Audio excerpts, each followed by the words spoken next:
먼저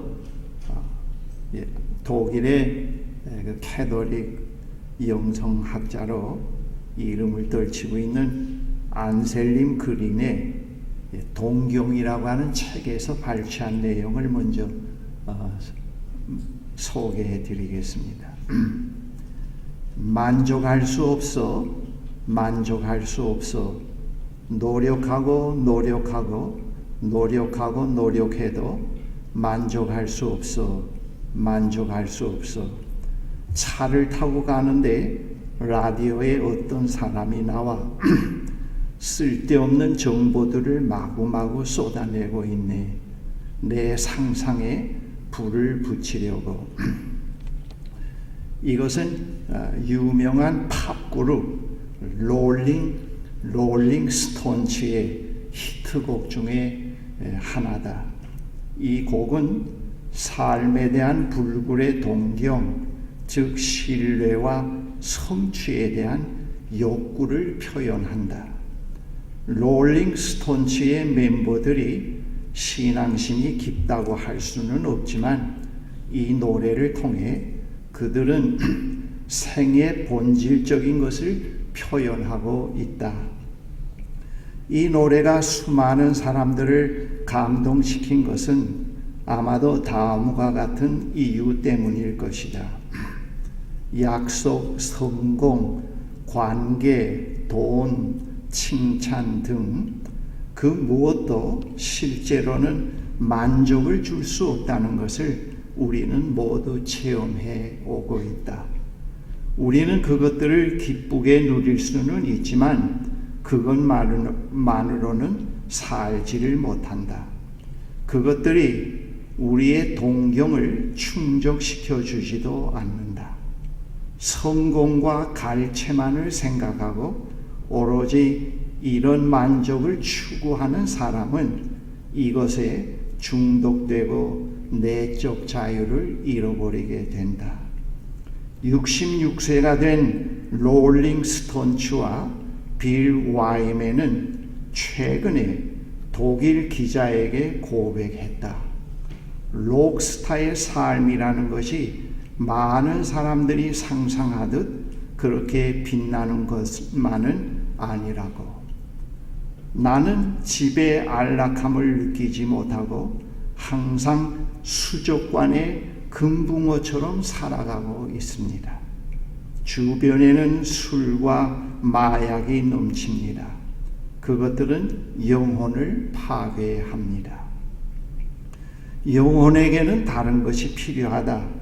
갈채처럼 점점 사라지는 것이 아닌 다른 무언가가 필요하다.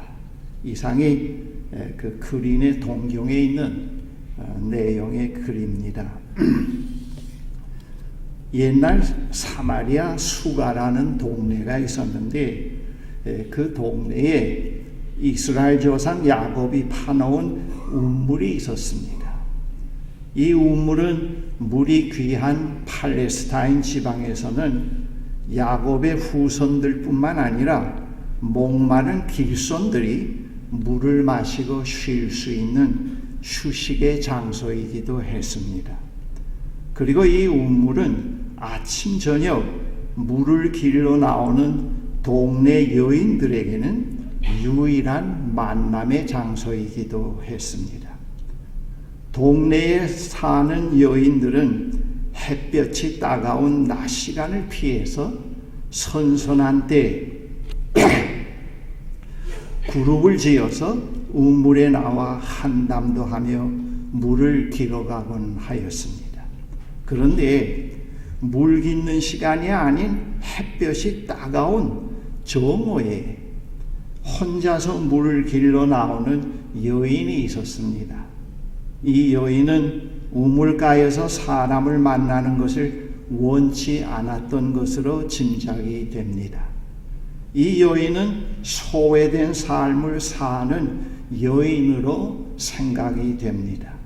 다른 사람이 여인을 소외시키는 것이 아니라 그 스스로 그러한 삶을 선택한 것으로 짐작이 됩니다. 이 여인이 누구인지 그의 이름이 밝혀져 있지는 않습니다.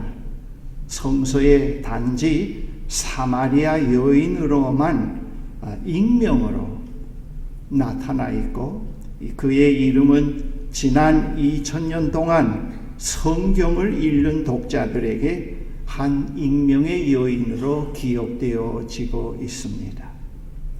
어느 날 여느 때와 같이 여인은 아무도 우물에 나오지 않는 조용한 정오 시간에 물을 길러 나왔습니다. 이 여인의 유일한 희망은 현재 동거하고 있는 그 남자가 아닌 다른 남자의 품을 그리워하면서 우물로 나왔으리라고 짐작이 됩니다. 그런데 뜻밖의 우물가에는 전혀 기대하지 않았던 한 남자가 앉아 있었습니다. 우물가에 앉아 있는 낯선 남자는 사람을 깊이 해오던 여인에게 매우 당혹감을 갖게 했습니다. 더욱 놀란 것은 가까이 다가와서 보니 그 남자는 사마리아 사람이 아닌 유대 사람이었습니다.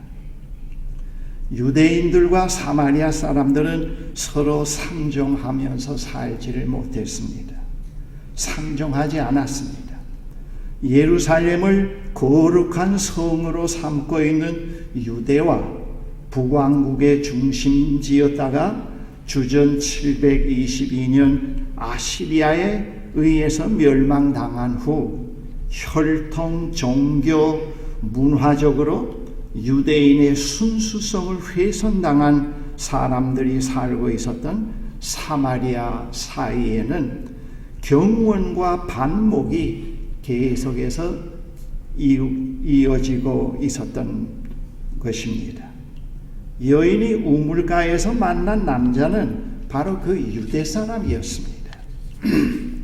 여인이 말을 걸기 전에 낯선 유대 나그네가 먼저 여인에게 말을 걸어옵니다. 제가 지금 인용하는 성경 본문은 그 유진 피터슨의 메시지의 성경입니다. 나에게 물을 좀 주실 수 있겠습니까? 사마리아 여인이 당황하여서 묻습니다. 당신은 유대인이면서 어떻게 사마리아 여자인 나에게 물을 달라고 하십니까? 유대 남자는 이렇게 대답합니다. 내가 하나님의 후하심을 알고 내가 누구인지 알았더라면 내게 마실 물을 달라고 했을 것이고 나는 네게 시원한 생수를 주었을 것이다. 그러자 여인이 대답합니다. 선생님께는 물 깃는 두레박도 없고 이 우물은 매우 깊습니다. 그런데 어떻게 생수를 저에게 주시겠다고 하십니까? 옛날 그 사막을 여행하는 사람들은 그 휴대용 가죽으로 된 두레박이 있었습니다. 그 나무로 열십자로 해서 가죽으로 이렇게 만든 것, 그리고 끈을 거기에 감아서 여행 품목으로 갖고 다녔는데 여인은 바로 그것을 얘기를 하고 있습니다. 여인은 이 낯선 나그네에게 유대인 남자로서의 행동에 의문을 제기했습니다. 그러나 이 나그네는 자신이 유대인 남자라는 문화적, 역사적 한계를 초월하는 존재라고 하는 사실을 암시하고 있습니다. 이 나그네는 여인에게 말씀합니다. 이 물을 마시는 사람은 누구나 다시 목마를 것이다. 그러나 내가 주는 물을 마시는 사람은 다시는 목마르지 않을 것이다.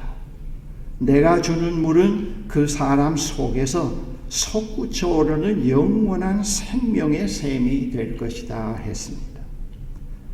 여인은 손님이 말한 생수를 바르게 이해하지 못했습니다. 손님의 이야기를 오해하면서 그 우물을 판 야곱과 나그네를 비교하게 됩니다. 그러나 여인과 대화의 물꼬는 일단 트이게 되었습니다. 여인은 나그네에게 말합니다. 선생님, 내게 그 물을 주셔서 내가 다시는 목마르지 않게 해주시고 이 우물을 다시 찾는 일이 없게 해 주십시오. 사마리아 여인은 사실 외롭고 고달프며 목이 말랐고 매일 이 우물에 오는 것이 그에게는 큰 짐이었던 것입니다. 그의 영혼의 목마름은 남자를 향한 애정으로 나타나곤 했습니다.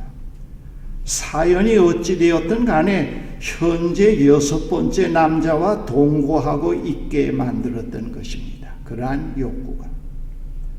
정오의 시간에 홀로 물을 길러 오는 일은 이 여인의 수치심과 죄의식으로 인한 공허한 노동의 반복이었다고 하는 것을 우리가 짐작할 수가 있습니다. 여인은 그러한 무의미한 삶의 반복에서 빨리 자유로워지고 싶었던 것입니다. 이때 나그네는 여인의 영혼의 깊은 욕구의 목마름을 터치합니다. 건드립니다. 여기 대화가 이렇게 진행됩니다. 나그네의 말입니다. 가서 네 남편을 불러서 다시 오너라. 그때 여인은 나는 남편이 없습니다. 대답합니다. 이때 나그네는 이렇게 말합니다. 남편이 없다고 한 네 말이 맞다. 너는 남편이 5이나 있었고 지금 함께 사는 남자도 네 남편이 아니다. 그러니 네 말이 맞다. 여인은 자신의 내면 깊은 것을 꿰뚫어 보는 나그네를 그 순간 선지자로 생각하게 되었습니다. 하면서 종교 문제로 화제를 돌리게 됩니다. 여인이 종교 문제로 화제로 돌린 것은 그의 수치심과 아픔을 더 이상 드러내고 싶지 않아서이기도 하지만 여인은 자신의 수치와 죄책감을 근본적으로 해결할 수 있는 길이 종교의 차원에서만 해결할 수 있다는 것을 막연하게 생각하고 그 때를 기다리고 있었던 것입니다. 사실 우리 인간의 모든 문제는 근원적으로 종교의 문제와 연관이 됩니다. 여인이 오랜 기간 동안 가지고 있던 영혼의 갈증은 하나님에 대한 목마름이었습니다. 하나님과 사귐에서만 해답을 얻을 수 있고 그 하나님과 사귐 속에서 자기와 화해 속에서만 그 문제를 해결할 수 있고 이웃과 관계가 극적으로 해결되는 데서만 그 문제가 해결될 수 있었던 것입니다. 그런데 이 여인은 그것을 몰랐던 겁니다. 바로 이 여인의 목마름은 하나님과의 깊은 사귐을 디렉션 해주는 가르치는 하나의 사인이었습니다. 단지 여인은 그 사실을 알지 못했을 뿐입니다. 여인이 꺼낸 종교 문제는 예배에 관한 것입니다. 여인은 나그네에게 이렇게 말합니다. 이제 보니 선생님은 예언자시구만요. 그렇다면 이것을 좀 말씀해 드려도 좋겠습니까? 선생님 의견을 좀 고견을 듣고 싶습니다.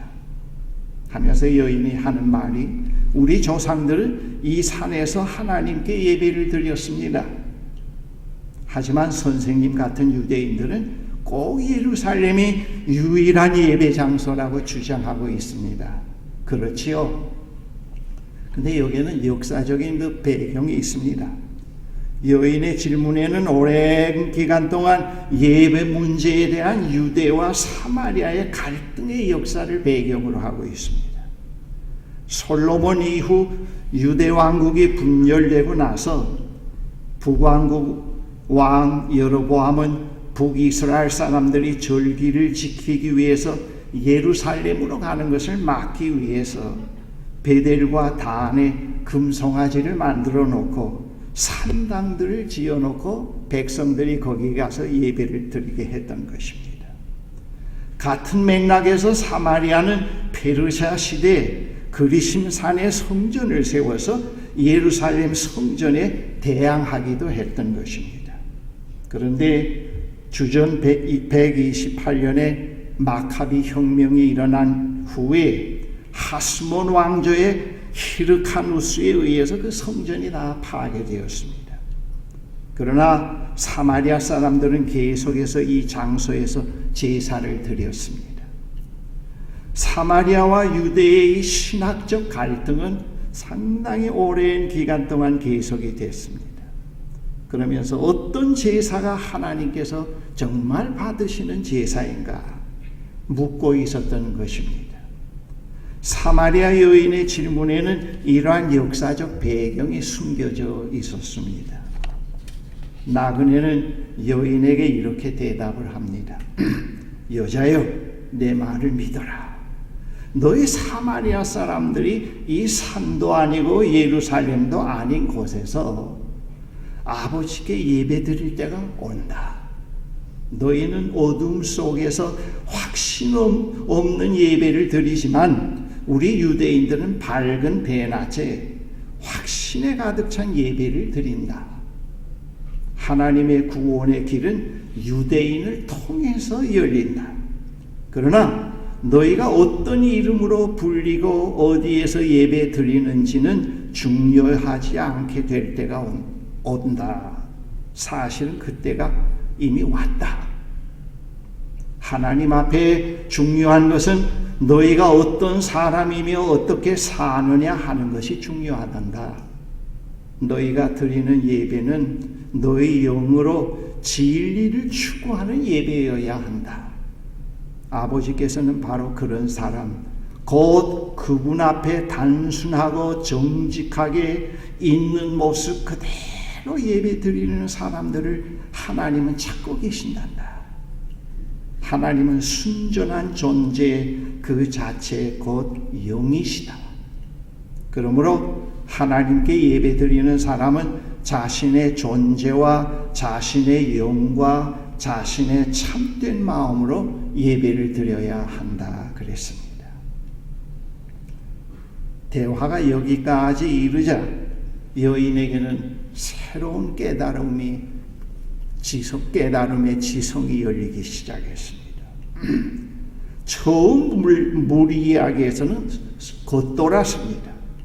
남편 이야기에서는 여인은 자신을 발견하고 수치심을 느꼈습니다. 예배 이야기에 와서 점점 이 여인의 마음이 열리고 그 핵심을 이해하기 시작했던 겁니다.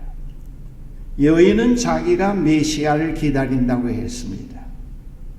그 기다림이라는 건 이 여인의 실존의 문제와 매우 깊은 관련이 있는 겁니다.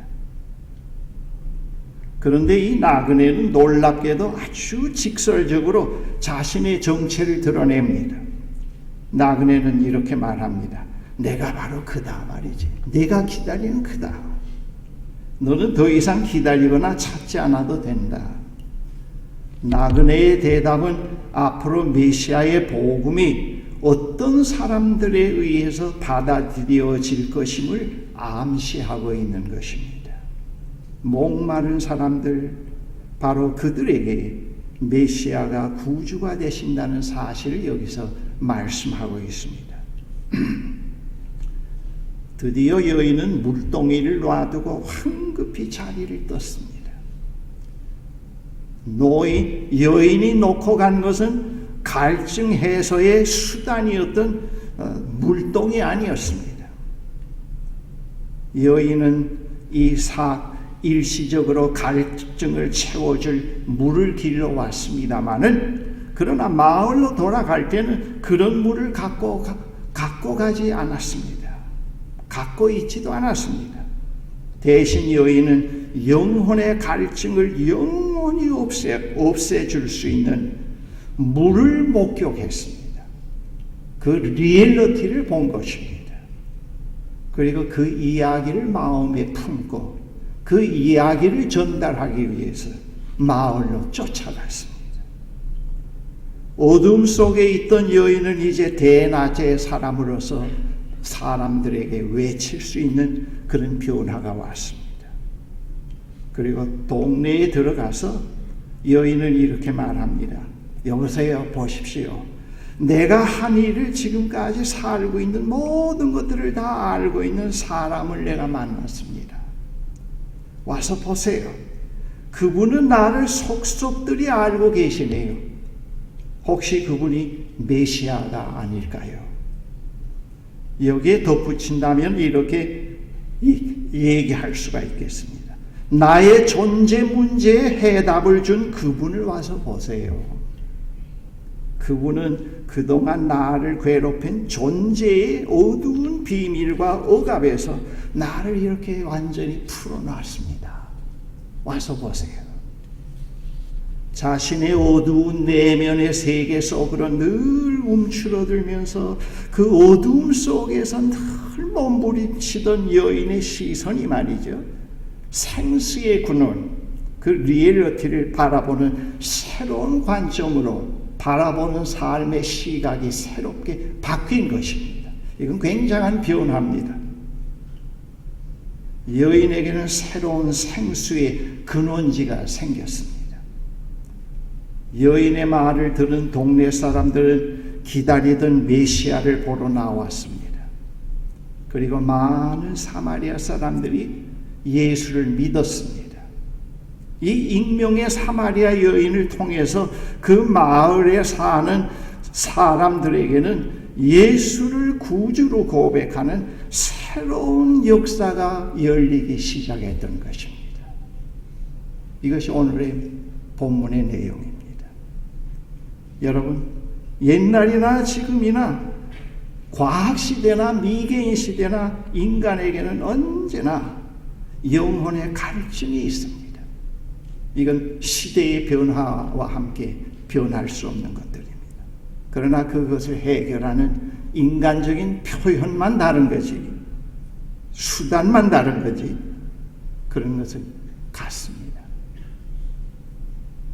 이 영혼의 갈증을 채워주는 물은 그 단번에 일시적으로 120세까지 살 사람이 한 번에 먹었다고 다 해결되는 건 아니고 그 근원지를 찾는 것이요, 그 영혼이 그 샘물의 근원지와 잇대게 만드는 것입니다. 그리고 매일매일 지속적으로 그 샘의 물을 마시는 바른 내면의 태도, 영적 태도를 터득해 가야 합니다. 이것을 터득해 가지 못하면 이 생명의 샘물을 마실 수가 참 없습니다. 아무리 옆에 가까이 있더라도. 그것이 바로 오늘 우리가 하고 있는 말씀을 늘 읽고 묵상하고 내 욕심을 내려놓고 삶의 방향을 바꾸고 그리고 그분이 보여주시는 의의 길을 다시 확신하면서 걷고 늘 그분과 깊이 대화를 하고 인생의 모든 문제를 그분에게 내놓고 그분의 인도를 따르는 부단한 훈련 속에서만 이 샘물을 마실 수 있습니다. 많은 기독교인들이 샘물의 근원을 갖고 있으면서도 샘물을 마시지 못하고 삽니다. 예수 믿으면서도 늘 욕망의 노예, 명성의 노예, 박수갈채의 노예, 이런 것들을 먹으면서 목을 축여가려고 하니까 삶의 변화가 없습니다. 우리는 그런 방향을 바꿔야 됩니다. 내가 가끔 얘기했던 그 한스킹의 글 가운데도 그런 거 있지 않습니까? 기독교 역사 2000년을 보면은 그것을 하나의 수로로 비유했는데 그 수로에 맑은 샘물이 흘러야 되는데 온갖 잡동사니가 있습니다.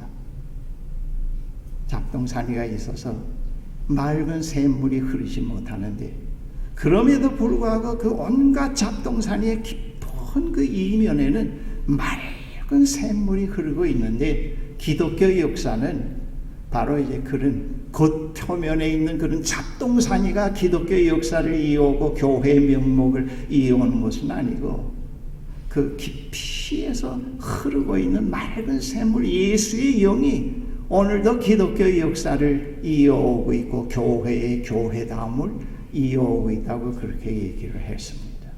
사실 그 기독교 역사를 보면은 2000년의 역사를 보면 전부 인간의 술수, 장난질 뭐 그런 것들입니다. 대영화, 뭐 세속 사회를 뜸 떠먹을 정도로 그렇게 하면서도 세상을 비판하는 위선자들의 모습을 우리가 볼 수가 있습니다. 그런 거에 의해서 기독교 역사가, 하나님의 교회가 명맥을 유지해 오는 건 아닙니다. 다시 한번 눈을 떠보면은 그 이면에 맑은 샘물이 절절절절 흐르고 있습니다. 그 명맥을 이어온 것을 간단히 얘기하면 성 프란시스코, 마더 테레사, 본헤퍼, 칼 발트, 또 마틴 루터와 같은 사람들을 통해서 계속 그것을 이어오고 있습니다. 우리는 바로 그 샘물을 마셔야 됩니다. 그 샘물을. 교회가 크다 적다, 수가 많다 적다, 오늘 우리 시대에서는 그것이 중요한 건 아닙니다. 교회를 크게 하기 위한 것이 목회의 목적이고 사업 많이 하기 위한 것이 목회의 목적이 되면 벌써 그 교회는 타락합니다. 얼마나 그런 교회가 많이 타락하고 있습니까? 우리의 질문은 그 혼탁한 수로의 깊은 이면에서 흐르고 있는 맑은 샘물을 우리가 오늘도 마시고 있는가? 불교의 구원이 있다, 힌두교의 구원이 있다, 그게 문제가 아닙니다. 문제는 내가 몸담고 있는 이 기독교라고 하는 샘물에서 맑은 샘물을 마시고 있는가? 그걸 물어야 됩니다. 그걸 마시고 있질 않으면서 불교에는 구원이 없습니다, 다른 종교는 아닙니다, 그거는 피상적인 겁니다. 그래서 우리가 불교인이나 이슬람 사람들이나 또는 힌두교 사람들이나 모여 있을 때 그들의 이야기를 들으면서 내가 지금까지 70년 이상 80이 년이 가까울수록 이 기독교에서 내가 아직 몸담고 있고 이것에서 삶의 의미와 목적을 갖고 있는 것은 당신들이 알지 못하는 샘물을 계속 마시고 있기 때문입니다. 그런 얘기하면 끝납니다. 그 샘물을 마시지 못하면 우리 기독교는 정말 구원이 없는가? 남의 교회 종교에 구원이 있는가? 항상 왔다 갔다 할 수가 있지 않습니까? 오늘 우리 시대의 문제는 바로 오늘 예수 믿는 사람들이, 교회들이 그 맑은 샘물의 수로를 터주지 못한다는 데 문제가 있습니다. 오늘 우리는 한 사람 한 사람 그런 데 대해서 정직한 질문을 해봐야 됩니다. 내가 기독교인으로 살면서 그 맑은 샘물에서 수로에서 지금 흐르고 있는 그 예수의 영에 접하고 있는가? 그 예수의 영이 나의 삶을 형성시켜 가도록 나를 전적으로 위탁해 가면서 살아가고 있는가?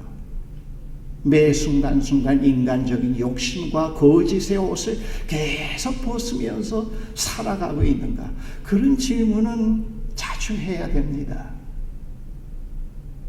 내 자신을 위해서도요, 나를 위해서도, 교회를 위해서도, 오고 있는 하나님 나라를 위해서도 우리는 그런 질문을 수시로 정직하게 하면서 살아가야 됩니다. 그런 사람들을 가리켜서 정직한 기독교인들이라고 얘기를 합니다. 기도하십시다. 전능하신 하나님 아버지, 정말 감사합니다. 인류가 시작되고 나서 오늘날까지 많은 시간을 거쳐오면서 이 우주에 정말 생명의 근원이 어디인가를 질문해 오고 있습니다. 시대에 따라서 그 형태는 변해 오고 있습니다만 오늘 이 과학시대도 역시 마찬가지입니다. 인간의 질문 속에 그것이 빠질 수가 없습니다. 그것이 있기 때문에 인간이요, 그것이 있기 때문에 인간의 가능성과 희망이 있는 것입니다. 그것이 없다고 하면 인간으로서 희망이 없습니다. 오늘도 많은 사람들이 과학시대에 어느 때보다도 그 샘물에 대한 목마름을 가지고 있습니다. 그런데 그러한 것을 자꾸 자꾸 다른 것으로 박수갈채로 명예로 어떤 세속적인 것으로 채워가 보려고 상쇄시켜 보려고 하다가 중독에 걸리고 삶이 파괴되고 또 스스로 생명을 끊는 일들이 많이 일어나고 있습니다. 이러한 시대에 우리들을 오늘 이 시대에 하나님의 백성으로 서게 하시고 그 생명의 근원지가 어디임을 알게 하시고 그것을 우리가 살고 있는 동네로 돌아가서 얘기할 수 있는 사람으로 세워주신 하나님 감사합니다. 우리가 오늘 이 시대에 정말 그 생명의 근원을 놓치지 않게 하시고 그 수로를 막아버리지 않게 해주십시오. 계속해서 생명의 샘물을 마시면서 오늘 이 시대의 혼탁한 시대에 그 샘의 근원을 다른 사람에게 얘기해 줄 수 있는 그런 하나님의 자녀들로 설 수 있게 축복해 주십시오. 예수 그리스도의 이름으로 기도합니다. 아멘.